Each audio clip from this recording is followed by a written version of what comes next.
morning for about the next 7 minutes, and welcome to the Manatee Chamber of Commerce and Bradenton Area EDC's Headliners Luncheon. We're thrilled to have partnered our two organizations together today for this very special opportunity for the business community in the greater Manatee County region to hear from the 7th president of the State College of Florida, who started his tenure last week. So now that I have you all settled down, I ask that you please silence your mobile devices and then stand and join me in the Pledge of Allegiance. I pledge allegiance to the flag of the United States of America and to the republic for which it stands, one nation, under God, indivisible, with liberty and justice for all. Thank you so much, and please get comfortable. We have some opening remarks before we'll take a break for the great staff here at the Grove to serve our lunch and then carry on with the rest of our program. My name is Jackie Dzelski. I'm the president and CEO at the Manatee Chamber, and it will be my honor in a few moments as well to welcome Sharon Hillstrom, the president and CEO of the Bradenton Area EDC, up right after our lunch break to introduce our guests. In the audience today as well, we have a number of elected officials and individuals in leadership roles representing elected officials. So I'm going to honor them now with some recognition. If you could hold your applause until the end, but expected to join us today from the Manatee County Commission and the Port Authority, Commissioner Amanda Ballard and Commissioner George Cruz. From the City of Bradenton, Mayor Jean Brown, Councilwoman Jane Coker, Councilwoman Pam Coachman, and Councilman Josh Kramer. From the School Board of Manatee County, Chairman Chad Choate. Representing the Supervisor of Elections Office, David Ballard. And from the 12th Judicial Circuit, the Honorable Renee Inman. So please share your appreciation for those elected officials who joined us today.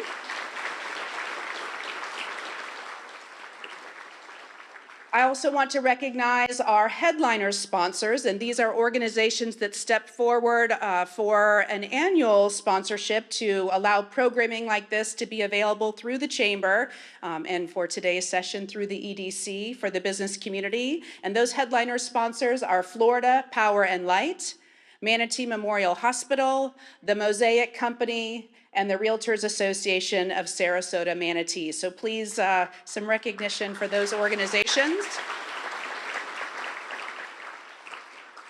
And also a shout out always to the platinum investors of the Manatee Chamber who invest significantly well beyond their annual dues on a financial level to allow the Chamber to constantly be evolving and expanding opportunities for the business community. And those platinum investors are Brown & Sons Funeral Home and Crematory, Carr, Riggs & Ingram, the City of Bradenton, Freedom Village of Bradenton, IMG Academy, Manatee County Government, Manatee Memorial Hospital, MCR Health, the Mosaic Company, NDC Commercial Real Estate, NDC Construction Company. I see you all following me on the banner, and I'm not even, y'all eyes are all over there. The Pittsburgh Pirates, Bradenton Marauders, baseball, Raymond James Wealth Management, Bruce Body, the Sarasota Bradenton International Airport, Seaport Manatee, and all together now, South State Bank. So thank you. Have a little bit of fun today. You know, not a week goes by, and I would argue maybe even not a day goes by at the Chamber and the EDC where the topic of education, workforce development, and our talent pipeline don't come up. I mean, Sharon, you and I were in 2 different meetings yesterday together where this topic comes up, and the continued need for the business community to have the right talent pipeline for us to be successful, for our region to continue to grow. And as employers, we all know that our greatest and most valuable asset are our people, right? While we all have our individual and unique opportunities to train for our own culture and our own industries, we know that we need employees to come to us with the right skills and training to be successful. The State College of Florida has been a backbone, a bedrock really, of our higher education system and training in our region for more than 60 years.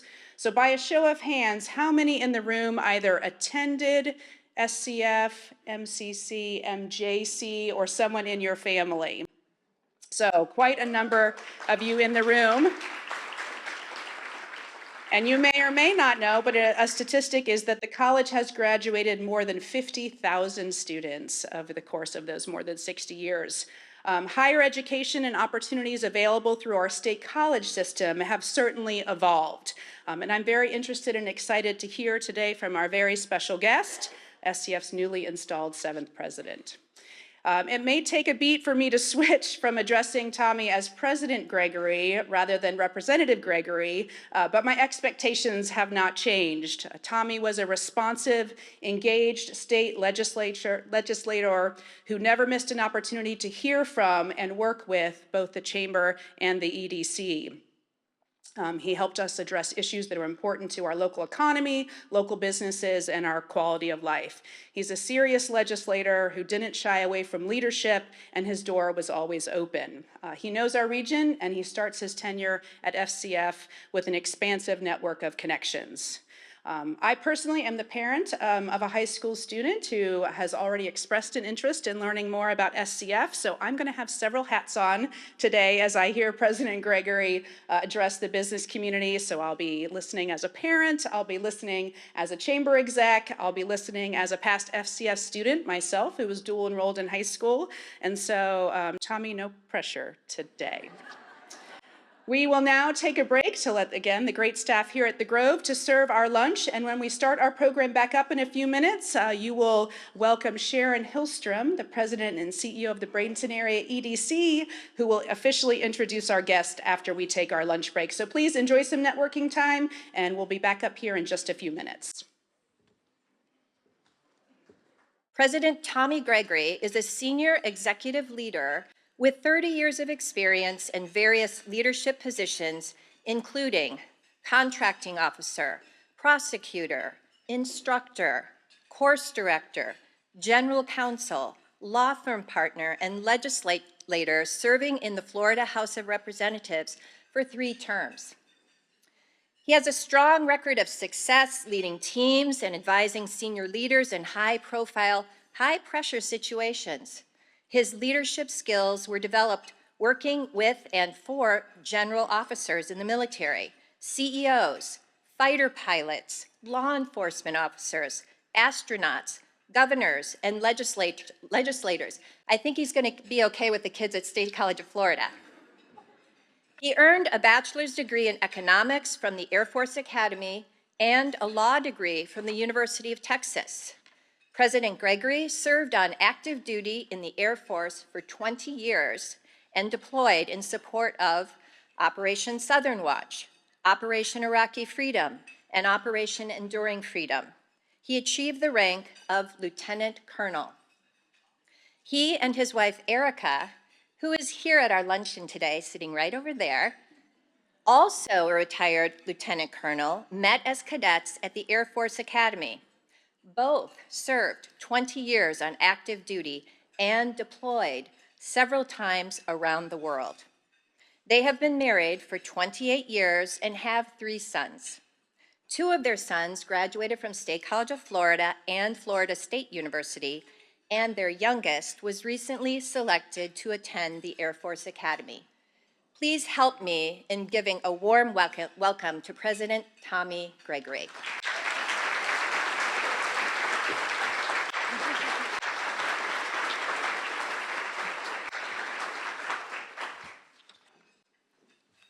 Thank you very much. I appreciate the warm welcome. It's a wonderful, wonderful job. I got to just get that out of the way up front. I love the job. You know, at the State College of Florida, we're everyone's college. When I really think about it, we're building America. That's what we're doing. We offer everything from CDL to nursing and radiography and math degrees and 33 different types of associate degrees, 34 different types of workforce certificates. We're building America. And as I see plenty of people in the building industry around the room, we're here to help you. I think it makes perfect sense that this would be my first speaking engagement. I'm only day 6 on the job, so I don't have all the answers, right? So I don't want to turn this into a stump the dummy kind of routine. Plus, John LaCivita in the back told me he's just waiting for me to mess up. He already put his resume in to replace me, and I don't want that to happen. I want him building America in a different way. But I do appreciate the warm welcome and the warm introduction, the notes and the cards and the emails congratulating me, but more importantly, offering support, not just to me, but to the State College of Florida. It is an honor to lead such a prestigious college. And I'm not sure, before she said it today, probably many of you didn't know that two of my sons went there, and they went through the collegiate school and, of course, graduated with their AA. And that, their path is different from maybe what your path is, or your son's path, or your daughter's path, or maybe one of you is going to come back to school at the State College of Florida. Everybody has a different path and a different expertise and a different goal, and we're there for you. We're there for you. We're going to meet you wherever you are at the State College of Florida. So I do look forward to those questions, even though I'm on day 6. I'd ask you also to remember that my bosses are in the audience, Chairman Thompson, and I think Trustee Collins and Trustee Fuller are here as well. And I'm glad that they're here. We have a large contingent from the college here too. I just want to give you a brief overview of where we are in terms of our vision, where we are in terms of why I describe us as being everyone's college, and what I recognize, and that is our need to focus on the relationship with each of you and the community at large and in the business community specifically. First of all, let me say that the leadership team at the State College of Florida believes the future is very bright. I'm very fortunate to follow in the footsteps of Dr. Probstfeld, who was at the State College of Florida, dedicated 22 years of her life there, and really her leadership and her focus on planning for the future have prepared us well, both to meet your needs, to meet the demands of our students, and to make sure that we are financially sound and secure. I'm honored to follow in her footsteps and give her the credit that she deserves. But I also want to point out, we've got a couple of tables worth over here of leaders from the State College of Florida. I hope you get the chance to meet them if you don't know them. I'll point out just a few of them. We've got some real talent and some longtime professionals here. We've got Julie Jakeway, our Vice President of Finance, who makes sure that our $102 million enterprise continues to run correctly. We've got Dr. Brittany Nielsen, who's Student Services, Enrollment. Many of you know her. We've got AVP Jamie Smith, my right-hand person here. We've got from the foundation, Vice President Cassandra Holmes, Vice President at the college and Executive Director of the State College of Florida Foundation. We've got Robin Bell here, who's like 5 employees in one, as Cassandra told me yesterday, and I think that's absolutely accurate, and others. Got the HR team here and many others, so I hope that you take the time to get to know them.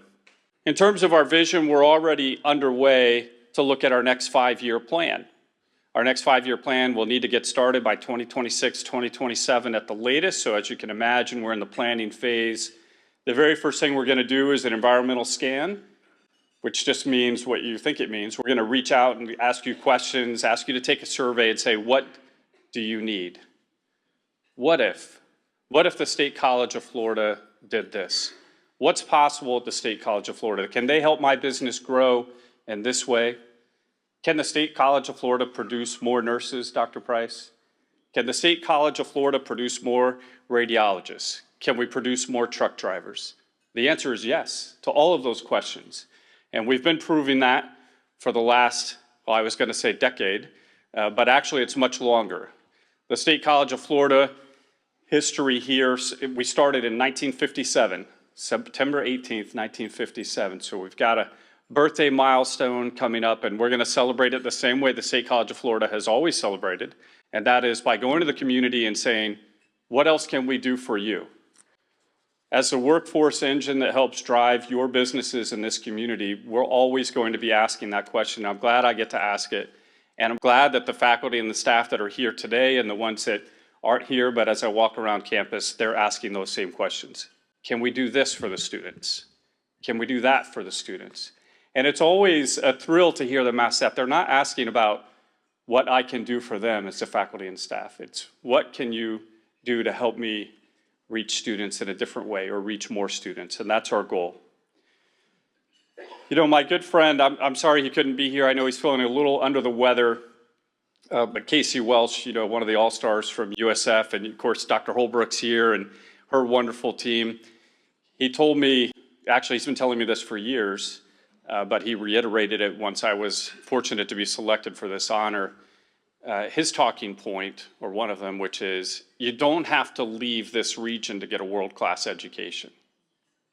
And you really don't. You don't have to leave this region. That's true for you, it's true for your family, it's true for your friends, it's true for your employees. The State College of Florida, of course, I believe should be your first choice, your first stop. But we're not competitors with USF or New College or Ringling, we're collaborators. Right, there's a reason that Florida ensures that college credits are transferable, and we're reaching a different market. You don't have to leave this market to get a world-class education, and that's true whether you want to go to USF or Ringling or New College or State College of Florida, because now State College of Florida also offers 7 bachelor's degrees in addition to the 33 associate's degrees. So 7 4-year degrees. There's a lot of talent in the education space in this community. And of course, it starts before the collegiate level. So I'm thrilled to be at the table with Dr. Wysong and Chad Chode here today and listen to those those needs and that advice from the county level so that they can tell us what their students are looking for and so that we can reach out to them. Let me tell you why I describe SCF as the economic engine. I pointed out the $102 million budget that Julie Jakeway's got to manage. According to our studies, and now they're a few years old, but even 5 years ago, our studies indicated we were $432 million annual impact. It's greater now. We have 480 full-time employees, 480. We've got nearly that many, it seems, in adjunct faculty. I know some of them are here today. I saw Chief Bevan here. We love our adjunct faculty and part-time employees. We are over 50,000 alumni, our latest numbers, because we continue to graduate so many thousand every year. We're just past 62,000 now. Many of you are in this room or know people that did graduate from there. And then, of course, Cassandra Holmes, who I mentioned earlier, is managing right now a $68 million endowment. Now, I say that hesitantly because I don't want you to think, oh, that means State College of Florida doesn't need money. We do need money. You know, not surprisingly, much of the endowment and some of the other funds that they're able to manage on behalf of, philanthropic people goes to scholarships and to specific programs. So if you got this flyer out there, it's very helpful for me so I can remember these numbers as well. You can see the scholarships handed out by the foundation just in 2022, 2023 alone, approaching $2 million. So we can always do more. We can educate more students. We can give out more scholarships, but we're always going to need your help to do that. So if you're looking for some way to help the State College of Florida, that's one way. The other thing that I want to note is that, and the reason I said, biasly, we should be the first choice, we're also 50% tuition in cost. So listen up, people that pay the bills or sign the front of the check for your employees or for your family or friends, 50% of the tuition. So if you can knock out 2 years of your education, maybe you want to go on a 4-year plan like my sons did, and from there go on to FSU, then they have 2 years under their belt. And of course, in that case, it's a collegiate school. So if you're fortunate enough to go through there, then you're essentially going through for free. We're also doing well in FAFSA processing and applications, which has been a tremendous challenge across the state of Florida. Frankly, we got a lot of work to do. I think we're 49 out of 50 around the country. But Dr. Nielsen and her team has the State College of Florida having already processed and packaged 4,000 applications this year, which you can't quantify that number. Is that a lot compared to last year? It's 12% higher. So the program got harder, and Dr. Nielsen and her team stepped up and delivered. The other thing that we have to look at from the State College of Florida, and one of the things that I'm most excited about, I talked about Dr. P and Julie Jakeway and their planning for the future and finances and getting ready, is finding out where our students are and how are we going to meet them there. Now, when the State College of Florida started, when it was MJC and MCC, and before we renamed, 30 years ago now to become State College of Florida,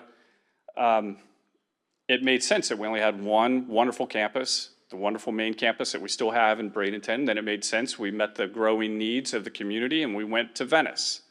We met the growing needs of community and we went to Lakewood Ranch. Many of you had a hand in planning what is now, a wonderful gift to our community, this master plan community. And we sit here in the Grove enjoying the success of the public-private partnerships that Lakewood Ranch brought us. And we have a campus in Lakewood Ranch, less than a mile from this very location. So we have those 3 campuses. But those of you that drive anywhere out east realize that all the growth now is out east. Well, okay, there's a lot of high-rises being built in Sarasota and Manatee and Bradenton, but the vast numbers and the tens of thousands of homes are being built out east. So our vision, and we're already well into the fundraising for it, is to build our next campus in Parrish. We've already got the land designated, and we've already gotten the first, quick public math here, 27 million from the state. I kind of know how those appropriations work. It took us a few years to get there. We're at 27 million, and we've got a great team. We got a great team from the county commissioners on up that have been helping us go up and advocate, and we've got Senator Boyd and Representative Robinson to carry on that great work. So our goal is to break ground in Parrish next year. Got 27 million raised. We're hoping to get the next 9 million next year. Governor DeSantis just approved the most recent 18 million. We get the next 9. Cassandra's helping us with the final 4, and that'll get us the first 40 to 45,000 square foot building in Parrish. We're going to meet those students where they are. We're going to meet those needs. And the way we meet those needs is by being invited to events like this and going out, and whether we're here or we're at Kiwanis or we're at any number of events that you host around Manatee County or Sarasota County, we go and we meet you. And we have people like Dr. Price who walk up to me at the very beginning and say, I need to get on your calendar. Let's talk about the relationship. Let's talk about nursing with Manatee. Let's build on that relationship with the hospital. That's fantastic. That's part of our job. Again, it is our sole and first goal is to meet the needs of this community. So please don't be shy about that. If we're not partnering with you already, please don't be shy. Reach out and let me know. And if I can't help you, I'm going to call my good friend, Dr. Holbrook, or I'm going to call President Corcoran. I'm going to direct you to the college or university that can meet your needs, because we really are here to work together. We've also got, if you're not familiar with 26 West Center, which I have to highlight, it kind of was mind-blowing for me the first time I got to tour it. And every time I go back, they're doing something unique. If you haven't been to 26 West and you have a little bit of an entrepreneurial bug in your system, you think, I would launch a business if I just knew kind of how to do it. I've got this idea. You go to 26 West, they will help you get that business off the ground. See, because at State College of Florida, we're not just about offering the degree. It's also about helping you build your business, whether it's from scratch or it's helping you with your digital media, your marketing, whatever it is, we can help you. So please don't be shy. Reach out. You can talk to Sharon Hillstrom right here. She's in the exact same building. She can help you as well. Sorry, I just volunteered you, Sharon. I want to leave some time to open it up for questions. So let me just say again that it really is an honor to serve in this capacity. I've had just a very lucky life, I would say. I've had the good fortune to, serve 20 years in the Air Force and in the military, where you're part of a team where your whole focus is to defend the country, right? Support and defend the country. And you can rally around that. And it takes away differences because you have a common purpose and a common goal. And you always know that the most important thing is that you do the right thing. You don't have to do anything else. You have to do the right thing. That's always the expectation. And then I was fortunate in a different way to serve in the legislature, which I would describe as a fascinating education in small group dynamics. It's kind of like the game of Hungry Hippo. Everybody's reaching out. And sometimes you want to help your buddy, like maybe you're playing with one of your kids and you want them to get, so you want to help your buddies, you want them to enjoy the game and do well. But it's, everybody has different interests there. But I will just comment to say, and I tried to say this publicly when I was in that role a lot, but I'll repeat it here. The legislature and politics gets a bad name, and frankly, they deserve it many times. But it's kind of like the practice of law, which obviously I did for many years of my life too, and that is there's a lot of good people there. There's a lot of good people in Tallahassee. And in fact, I would say the vast majority on both sides of the aisle are there because they want to do the right thing too. And it's what they believe. It's what they believe. So I hope that, as America, we find a way to remember that those elected officials, whether you agree with them or not, are trying to do the right thing, which leads me to the State College of Florida, because now I'm back with an organization that I view much like the military. I know they're all trying to do the right thing. It's very obvious, like I pointed out when I go around campus, what are the faculty and the staff asking for? They're asking for ways to help your sons and daughters and your employees, or maybe you yourselves. They're finding ways and asking me for ways to how can they help them better. You know what their favorite day of the year is? Dr. Holbrook knows. That whole table knows. The favorite day of the year for the faculty and staff? Graduation. Graduation day is their favorite day. And I was fortunate to get asked to go. I had just been selected, so I went to the graduation ceremony and saw them host the graduation ceremony, and they did a wonderful job. It runs like a well-oiled machine, because they have a very professional team there. But the most incredible part of going to the graduation ceremony was to see that building of America. We are everyone's college, and you see it right outside the auditorium because you see their lives changed. You see people there who their parents are first generation or second generation in the country, or they've been here for several generations, but their child, it's their first person and their family to go to college. And it changes their lives, not just the person who graduates, but you see it on the faces of the family members outside. You see that it has changed their lives too, to have their son or daughter graduate. And again, whether they are graduating with a degree in construction management or radiology or nursing or any of the other 33 degree programs or 7 bachelor's degrees, they're coming back and making a difference, and they're making a difference in the community. That's their favorite day. It's already my favorite day, and I haven't even presided over one yet, but I definitely can't wait to be there for that one. So I close with that and again remind you and ask you the thing that I need. I know I mentioned finances earlier, and that's always helpful for any of the colleges or universities, but really what I need is for you to help us spread the word that we're everyone's college.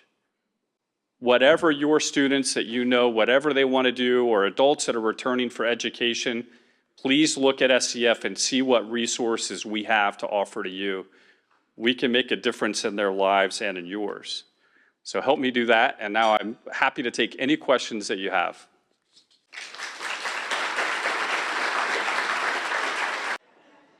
This is just kind of a question, kind of congratulations on your new job and what you've done. Obviously, we've known each other for a while and worked legislatively through things, but I'm going to bring it to a different kind of thing in the community. Sports has always been important to all of us there at MJC, MCC, and now State College of Florida. I know some of the programs have been eliminated lately over the years, and I know my good friend Reggie Bellamy, when basketball was eliminated, called me and said, what can we do? What can we do? So is there any thoughts for the future of the sports programs? Because we know that sports isn't the most important thing in life, but for some kids, it gives them an opportunity to succeed. So are we doing anything or looking at that, or can we look at that for the future to maybe bring some of those things back that, Harry Canan did for a long time in basketball, and obviously our baseball and our softball program is very successful, but just kind of bring something like that up and look to the future to help some of those kids that might need that carrot to get that next step. That's a great question. I'm so glad you asked that. Let me answer the question first by saying this, that one of our top goals, especially in the student services component and division in the college is to what I would describe rebuild athletics. And I mean, I'm stealing the terminology of Dr. Nielsen, so I'm going to give her the credit. But that is what we're going to do, and I'm definitely going to be focused on it. And the reason is, well, first of all, I went to a undergrad at the Air Force Academy. If you don't know anybody who went to the academy, it's mandatory, by the way, that you participate in sports all year. Mandatory intramurals. I would love to institute a mandatory intramural program. I know I can't do that. Where's Chairman Thompson? Can I do that? No, he said I can't do that. I would love to do it because you're so right, Mayor, that students get something out of participating in a club or in athletics or on a team. And we do have more than 30 clubs. We are a full college experience. And that's another thing people don't know. We're a full college experience. We hear, of course, that we no longer have a basketball program, and that is sad to lose one of our sports. We hear that, but we already have more than 30 clubs. We still have, of course, baseball and softball and both indoor and outdoor volleyball. My vision is that we are going to rebuild athletics. My initial thought, and we're just investigating it now, but my initial thought is we got to add sports. And if we have to do that at the intramural level or the club level, that's where we'll do it. Wherever we can afford to do it, we're going to do it. And so I would look for us to find sports to add, whether we're talking cross country or pickleball or any and all options will be considered. Because one of the challenges that the State College of Florida has, like all colleges around the state and the country have, is, of course, recruiting students. We want to attract students to go get a higher education, but then we also want to retain them. The best way to retain a student is to get them involved. And the way you get them involved is by offering opportunities to spend time with each other. Not to take more classes with us. We have great professors, but what they want is to participate in a club or a sport. And so rebuilding the athletic program at State College of Florida is going to be a high priority for us. I will echo congratulations. My question is regarding, I know that you all are building more and more facilities, as you said, to get to the students. What kind of equation comes into play when you start thinking about more and more kids that are trying to do school virtual versus in person? Another great question, thank you. I know it's one of the challenges that higher education's been dealing with for years, and it's getting more challenging every year. And certainly, I hate to bring up the pandemic, but I will bring up the pandemic. Certainly, higher education and education across the board felt this pinch, and it's that little bit of freedom that people had. Wait, I can take a class, and I can sit on my couch. I don't have to, do anything. I could just stay home and I could do it online. Well, then how do we get those students? We need to offer online, and we're going to continue to do so, of course, for flexibility. But it kind of goes back to the mayor's question, and that is we lose something if all students want to do is take a class online. And I think what we lose is that friendship building, that positive peer pressure, friendly influence you get from your classmates, right? The opportunity not just to share ideas. I know they can share ideas on Microsoft Teams, but it's not the same. It's not the same as being there in person. It's not the same as, you leave building 1, you walk over to building 17 or 19, you're going around the campus to the different places, and then you stop at the student union, you get a cup of coffee together, or you sit outside and on the bench and just enjoy some time together for a little while. That helps with retention. So the more things that we can do to get people to consider taking classes in person, the better I think it will be for both our retention and our graduation rates. So I am an SCF graduate, and I was a non-traditional student in that I did not attend right out of high school. I took a couple of years. My experience on campus at the time was a gap between your 18-year-olds and your adult students. And as an adult student who is working and things like that, I would love to hear what plans there are to get them more engaged in campus life and therefore, bridging that into their involvement in the community. Yeah, great, obviously related question. I appreciate it. And I will confess that I suffered through it as a dad when You know, like we said, two of my oldest two sons graduated from the collegiate school in SCF. And I remember in the summer, one of my sons in particular, he's a go-getter. He's going to take the classes as fast as he can do it. And so he's not just going to take the classes during the school year, he's going to take as many summer classes as he can. And he wanted to do them all online. And no matter how much pressure and mentorship and encouragement I tried to apply, he won that battle. And he took his summer classes online. So I know firsthand those challenges that we face as an institution. How do we convince those students that it's in their best interest? And I do think, again, it goes to the extracurriculars that we're offering. In part, I almost feel like it's a question of giving them a tour. And I know for me, of course, I have the great luxury of being the president. If I ask for a tour, they give me a wonderful tour of the campus. Today, I will say that I successfully gave directions on campus. I was nervous about it. I was giving a tour to a prospective board member, and this older gentleman, he was probably in his 60s. He was clearly lost, and he waved me down. He doesn't know who I am, of course. And he just said, "Hey, can you get me to the Traffic Safety Institute?" Which is a program I haven't talked about yet today.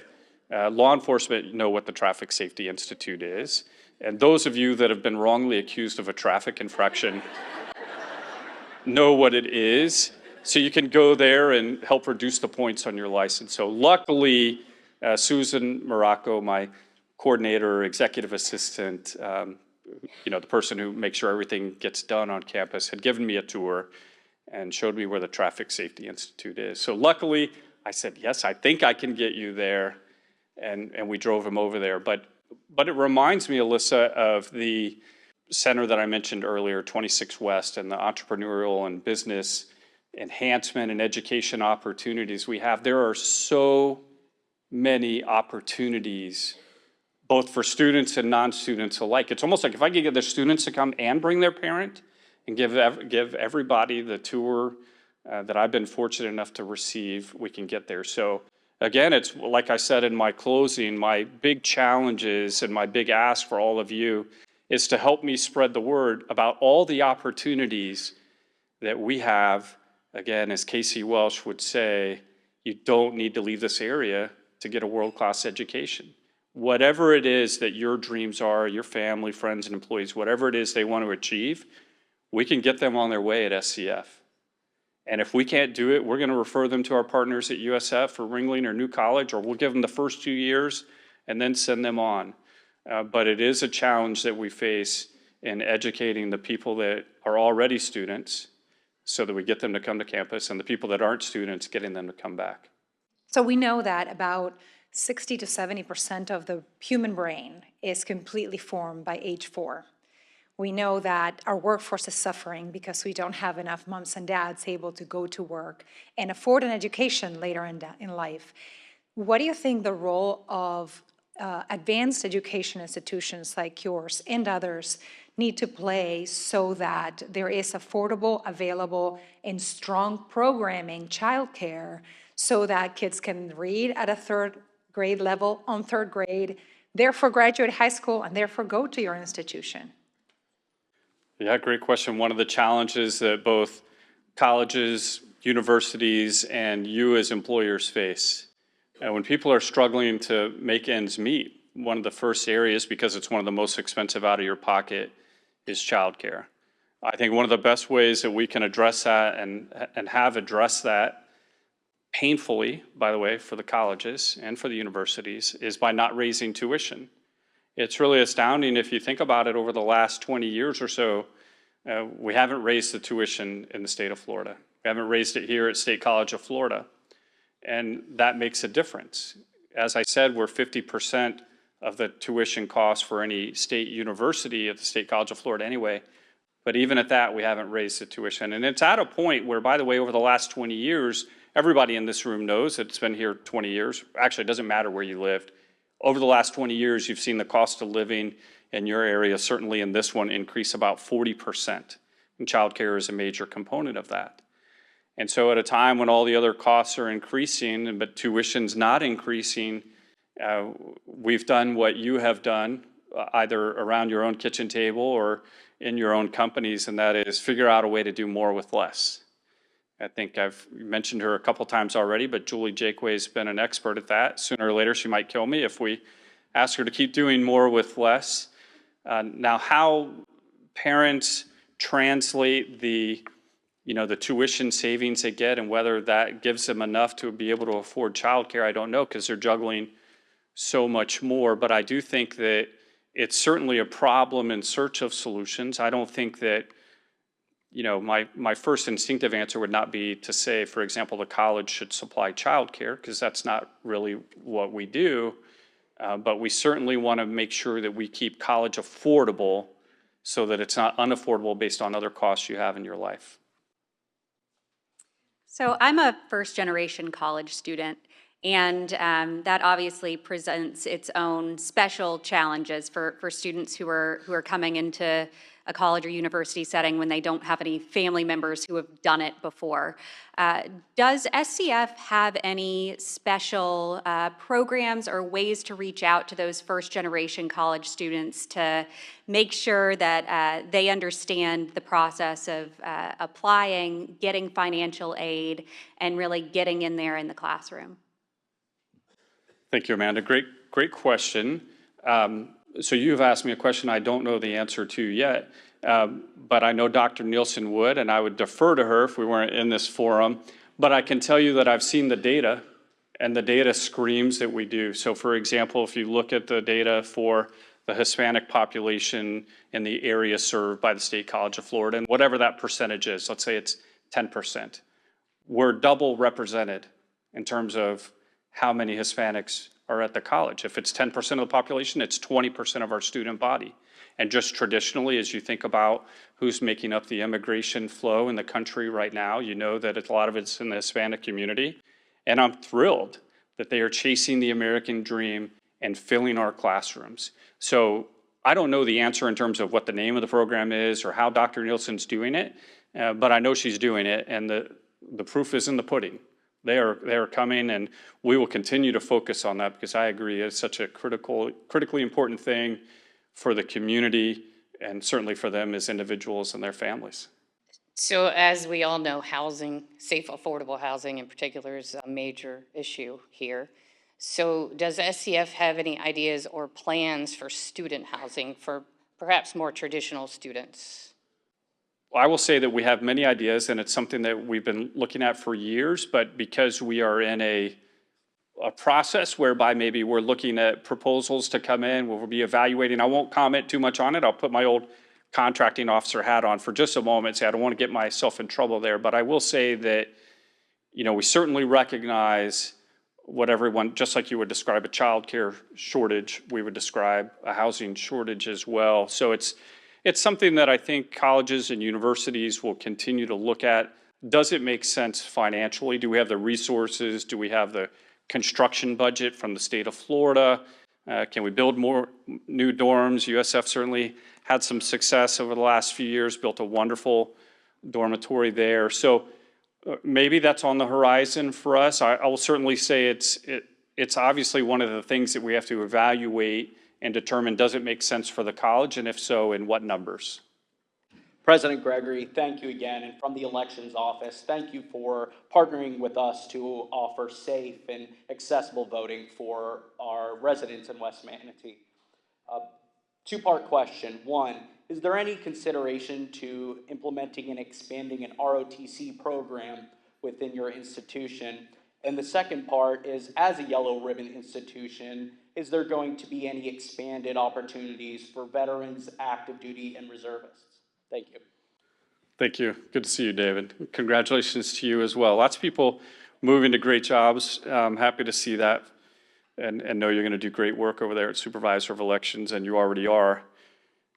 First of all, I'm thrilled and naturally biased as a veteran that the State College of Florida and really all the colleges and universities, certainly in this area, the universities and the State College of Florida do a wonderful job. We have a strong veteran services student support team. Yellow Ribbon, if you're not familiar, helps veterans pay the difference between whatever the GI Bill is going to pay, and if there's a difference between what it pays and what the college charges in tuition. So happy to support any kind of programs like that. You know, we're fortunate in the state of Florida that we have a strong veteran community, and they're capable. I know, obviously, since I was one of the advantages of hiring a veteran for companies out there, I'll give you a little pitch. Veterans are used to doing whatever you tell them to do. Their first answer is not, why can't Jimmy do it? That's in Susan's job jar. Frankly, they don't know any better. They've been trained to do whatever job you tell them to do.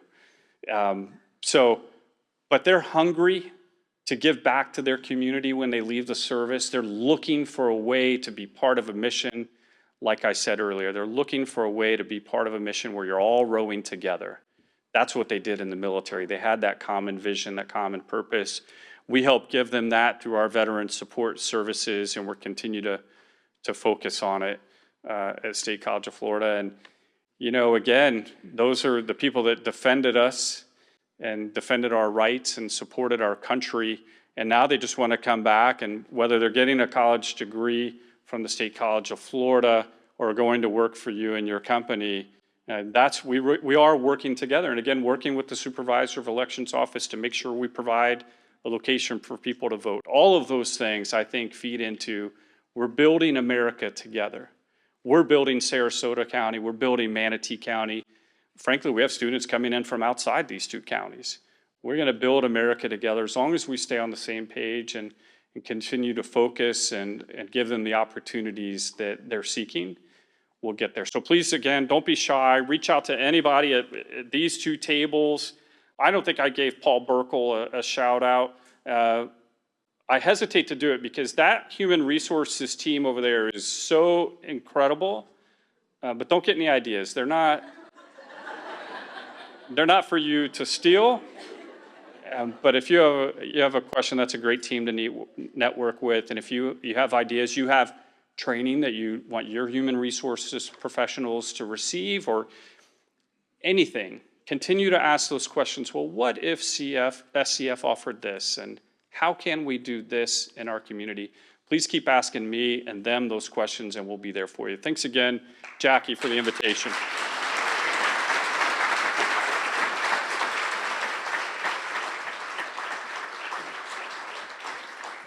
Thank you so much. And for 6 days on the job, you know, I think I'd give you a B+, A-, right? No. A+. Thank you all so much for joining us for today's Headliners Luncheon. Thank you again to our annual Headliner sponsors, Florida Power and Light, Manatee Memorial Hospital, the Mosaic Company, and the Realtors Association of Sarasota Manatee. We are grateful to our friends at Manatee Educational Television as well, who filmed today's program, and it will be available online. My guess is within 24 hours, if I know Chris Dolan and his team. A couple of upcoming opportunities for you that may be of interest. We have on July 25th, we will have a special nonprofit showcase as part of the Chamber's Coffee Club morning networking opportunity that will be held at Veterans Hall at the Manatee County Fairgrounds in Palmetto. We have a Meet the Candidates Forum in partnership with our friends at the Sarasota Chamber, the EDCs, as well as the Lakewood Ranch Business Alliance, the Gulf Coast Builders Exchange, and that will be on Tuesday, July 30th at Gold Coast Eagle in the evening. So those will be countywide candidates, running both in Manatee and Sarasota counties, if you'd like to learn more before our primary elections from those candidates. And then our next Headliners Luncheon will be on Wednesday, August 21st, and that will feature the Superintendent of Manatee County Schools, Dr. Jason Wysong, who is here with us today. So that is often a sellout luncheon for us each year as well. So Dr. Wysong, thank you for saying yes on what I think will be the 8th day of school, if my math is correct. And so we're grateful for you to free up your calendar at an extraordinarily busy time for you and your team. With that, thank you all again for being with the Manatee Chamber and the Bradenton Area EDC today. Have a great afternoon, and we can still say happy summer.